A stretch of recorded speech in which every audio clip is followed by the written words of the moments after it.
লাখো লাখো সরকারি কর্মকর্তা কর্মচারী এবং তাদের পরিবারের দীর্ঘদিনের প্রতীক্ষিত ও সবচেয়ে আলোচিত বিষয় নবম পে স্কেল এর সমাধান হচ্ছে। প্রিয় সরকারি চাকুরিজীবী ভাই ও বোনেরা, আজকের সকালের আপডেট নিউজে আপনাদের স্বাগতম। যারা আমাদের চ্যানেলে নতুন তারা এখনই চ্যানেলটি সাবস্ক্রাইব করুন, আর হ্যাঁ, অবশ্যই কমেন্ট করে জানাবেন আপনারা কে কোন জেলা থেকে আমাদের ভিডিওটি দেখছেন।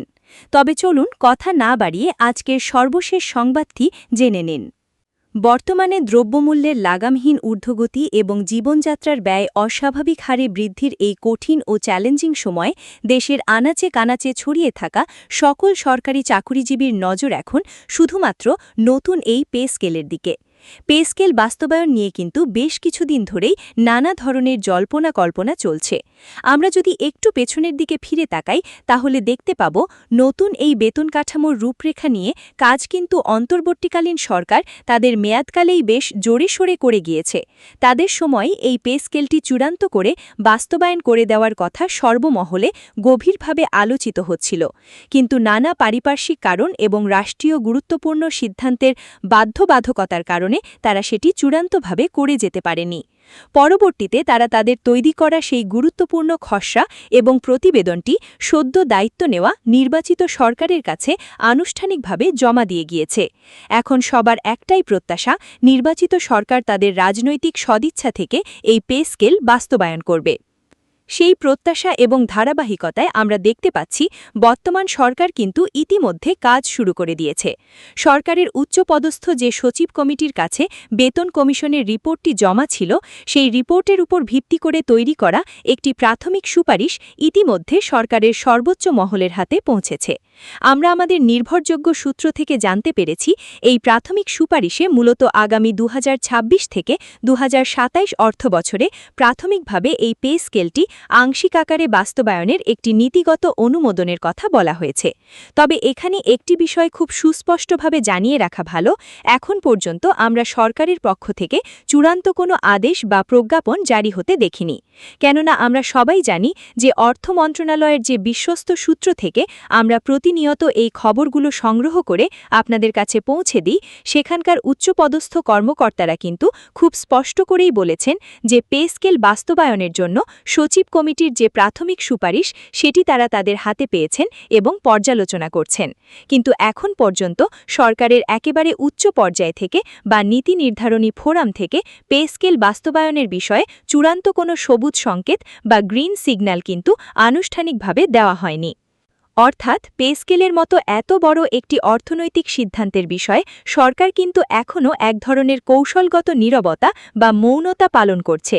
তারা কিন্তু এখনও প্রকাশ্যে এমন কোনো উক্তি করেনি যে পে স্কেল নিশ্চিতভাবে কবে বা কিভাবে বাস্তবায়ন হবে।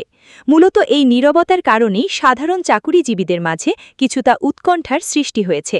তবে প্রশাসনিক মহলে ধারণা করা হচ্ছে সরকারি উচ্চ পর্যায় থেকে পে স্কেল বাস্তবায়নের ফাইলে যখনই চূড়ান্ত গ্রিন সিগন্যাল আসবে, ঠিক তখনই দেখা যাবে যে এই পে স্কেলটি একবারে না হয়ে আংশিক আকারে বাস্তবায়নের পথে হাঁটবে সরকার।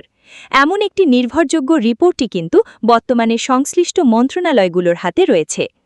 তাহলে আলোচনার এই প্রথম অংশে আমরা একটি বিষয় অন্তত পরিষ্কারভাবে জেনে গেলাম যে পে স্কেল যদি সত্যিই বাস্তবায়নের মুখ দেখে এবং সরকার যদি তাদের রাজনৈতিক ও অর্থনৈতিক বিবেচনা থেকে পে স্কেল বাস্তবায়ন নিয়ে চূড়ান্ত গ্রিন সিগন্যাল দেয়, এবং সবচেয়ে বড় কথা হলো আগামী ২০২৬ সালের জাতীয় অর্থবছরের বাজেটে যদি পে স্কেলের জন্য প্রয়োজনীয় অতিরিক্ত অর্থ বরাদ্দ রাখা থাকে, তাহলে সেটি কিভাবে বাস্তবায়ন হবে? এর উত্তর হলো সেটি বাস্তবায়নের কাজ শুরু হবে আগামী ২০২৬ সালের জুলাই মাস থেকে, কারণ সরকারি অর্থবছরের শুরুই হয় জুলাই মাস থেকে। আর ঠিক এই জন্যই কিন্তু আপনারা লক্ষ্য করে থাকবেন যে দেশের প্রায় সকল স্বনামধন্য নিউজ পোর্টাল, সামাজিক যোগাযোগ মাধ্যম এবং আমাদের মেইনস্ট্রিম মিডিয়া বা মূলধারার গণমাধ্যমগুলোতে বারবার এই পহেলা জুলাইয়ের কথাই ঘুরে ফিরে উঠে আসছে। আমাদের আলোচনার প্রথম অংশ এখানেই শেষ হলো। এবার আমরা অত্যন্ত গুরুত্বপূর্ণ দ্বিতীয় অংশে চলে যাব, যেখানে আমরা আলোচনা করব এই পে স্কেল যদি ধাপে ধাপে বাস্তবায়ন করা হয় তবে তার রূপরেখাটি কেমন হবে। অর্থনীতি বিশ্লেষকদের মতে পে স্কেল যদি বাস্তবায়ন হয় তবে অবশ্যই সেটি ধাপে ধাপেই হবে। এর পেছনে সবচেয়ে বড় এবং যৌক্তিক কারণটি হল আমরা সবাই জানি যে সরকারের বর্তমান সামষ্টিক আর্থিক সক্ষমতা ঠিক এমন পর্যায়ে নেই যে তারা লাখো কর্মচারীর এই বিশাল পে স্কেল একবারে বা রাতারাতি বাস্তবায়ন করে ফেলবে। একটি দেশের অর্থনীতিতে হঠাৎ করে এত বিপুল পরিমাণ অর্থের প্রবাহ অনেক বড় ধরনের চাপ সৃষ্টি করতে পারে। তাহলে প্রশ্ন জাগে, যদি পে স্কেল ধাপে ধাপে বাস্তবায়ন হয় তাহলে সরকারি চাকুরিজীবীরা তাদের কাঙ্ক্ষিত সুযোগ সুবিধাগুলো কিভাবে পেতে পারেন? আমি আপনাদেরকে অত্যন্ত পরিষ্কারভাবে জানিয়ে দিতে চাই, অর্থ মন্ত্রণালয়ের যে সূত্র থেকে আমি আজকের এই বিস্তারিত নিউজটি করছি সেখানে খুব স্পষ্টভাবে বলা হয়েছে যে সরকারি উচ্চ পর্যায় থেকে যখনই গ্রিন সিগন্যাল পাওয়া যাবে তখনই পে স্কেলটি আংশিক আকারে বাস্তবায়নের জন্য সরকার তাদের চূড়ান্ত প্রস্তুতি গ্রহণ করা শুরু করবে। আর এই বাস্তবায়নের প্রথম ধাপ বা প্রথম প্রস্তুতি হিসেবে আগামী 2026 সালের জুলাই মাস থেকে শুধুমাত্র মূল বেতন বা বেসিক স্যালারি বৃদ্ধির মাধ্যমে এই পে স্কেল বাস্তবায়নের যাত্রা শুরু হবে বলে আশা করা যাচ্ছে। হ্যাঁ, আপনারা একদম ঠিকই শুনেছেন।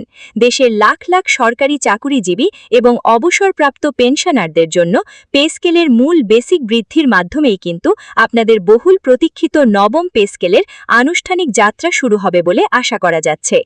এর পেছনের মূল কারণ হল বর্তমানে বাজারে যে চরম মূল্যস্ফীতি চলছে এবং নিত্য প্রয়োজনীয় জিনিসপত্রের দাম যে হারে বেড়েছে তাতে সরকারি চাকুরিজীবীদের একটু আর্থিক স্বস্তি দেওয়া এবং তাদের ক্রয় ক্ষমতা বা আর্থিক সক্ষমতা কিছুটা হলেও বাড়ানোর জন্যই কিন্তু সরকার প্রথম ধাপে এই মূল বেতন বৃদ্ধির কাজে হাত দিতে পারে। তাহলে আমরা জেনে গেলাম যে 2026 সালের জুলাই মাস থেকে প্রথম ধাপে শুধুমাত্র পে স্কেলের বেসিক বা মূল বেতন বাস্তবায়ন করা হবে। এবার স্বাভাবিকভাবেই প্রশ্ন আসে, দ্বিতীয় অংশে বা দ্বিতীয় ধাপে কি করা হবে? দ্বিতীয় ধাপে মূলত সরকারি চাকুরিজীবীদের যে সকল গুরুত্বপূর্ণ ভাতাগুলো রয়েছে সেগুলোর দিকে নজর দেওয়া হবে, যেমন বাড়ি ভাড়া ভাতা, চিকিৎসা ভাতা, যাতায়াত ভাতা, টিফিন ভাতা সহ দৈনন্দিন জীবনযাত্রার সাথে জড়িত আরও অনেক গুরুত্বপূর্ণ ভাতা। সেই ভাতাগুলো কিন্তু দ্বিতীয় অংশে এসে নতুন স্কেল অনুযায়ী সমন্বয় করে বৃদ্ধি পাবে এবং এরপর তৃতীয় অংশে বা একেবারে শেষ ধাপে এসে সরকারি চাকুরিজীবীদের বার্ষিক ইনক্রিমেন্ট সহ শ্রান্তি বিনোদন ভাতা এবং আরও যে সকল সমুদায় ভাতা ও আনুষঙ্গিক সুযোগ সুবিধাগুলো নতুন পে স্কেলের আন্ডারে প্রস্তাব করা হয়েছে সেগুলো চূড়ান্তভাবে বাস্তবায়ন হবে। সরকারের নীতি নির্ধারকরা মনে করছেন ঠিক এভাবেই ধাপে ধাপে এবং পর্যায়ক্রমে এগোলেই পে স্কেল বাস্তবায়ন যেমন সরকারের জন্য সহজ হবে তেমনি অর্থনীতিতেও হঠাৎ করে কোনো বড় ধরনের নেতিবাচক প্রভাব পড়বে না। এখন আমরা চলে আসব আমাদের এই বিশেষ ভিডিও রিপোর্টের তৃতীয় এবং সর্বশেষ অংশে, যা অত্যন্ত আবেগের এবং গুরুত্বের।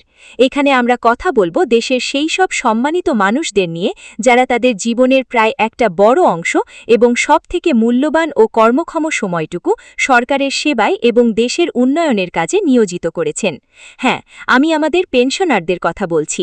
তারা তাদের জীবনের সবচেয়ে সুন্দর ও মূল্যবান অংশ দিয়ে একসময় অবসরে বা পেনশনে চলে যান, কিন্তু অত্যন্ত পরিতাপের বিষয় হল পেনশনে যাওয়ার পর দেখা যায় যে সেই সীমিত এবং অল্প অর্থ দিয়ে তারা বর্তমানের এই দুর্মূল্যের বাজারে তাদের সংসার ও পরিবারকে কোনোভাবেই ভালোভাবে চালাতে পারেন না।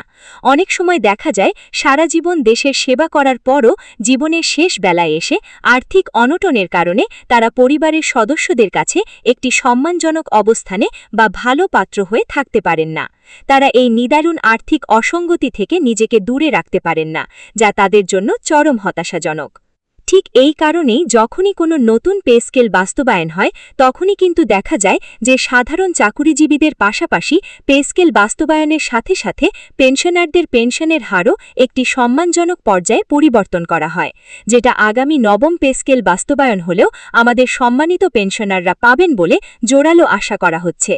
এর পাশাপাশি আরও একটি আশার কথা শোনা যাচ্ছে যে নতুন পে স্কেল বাস্তবায়নের জন্য পেনশনারদের জীবনমান উন্নয়নের লক্ষ্যে যে বিশেষ সুপারিশ করা হয়েছে সেখানে দেখা যেতে পারে যে অবসরকালীন গ্র্যাচুইটির হার কিন্তু বর্তমানের চেয়ে অবশ্যই বাড়ানো হতে পারে। এই সুপারিশ অনুযায়ী এবং দীর্ঘদিন ধরে পেনশনারদের যে 100% পেনশন পুনর্নির্ধারণের একটি যৌক্তিক দাবি তোলা রয়েছে সেটি নিয়েও সরকারের উচ্চ পর্যায়ে আলোচনা চলছে। এই দাবিটি যদি শেষ পর্যন্ত বাস্তবায়ন হয় তাহলে কিন্তু অবসরপ্রাপ্ত সরকারি চাকুরিজীবীরা আর্থিকভাবে ব্যাপকভাবে লাভবান হবেন এবং তাদের শেষ জীবনটা অনেক স্বস্তিতে কাটবে। ভিডিওটি খুবই জরুরি, তাই দয়া করে সবার সাথে ভিডিওটি শেয়ার করতে ভুলবেন না। আর নতুন ভিডিও আপডেট পেতে এখনই চ্যানেলটি সাবস্ক্রাইব করুন।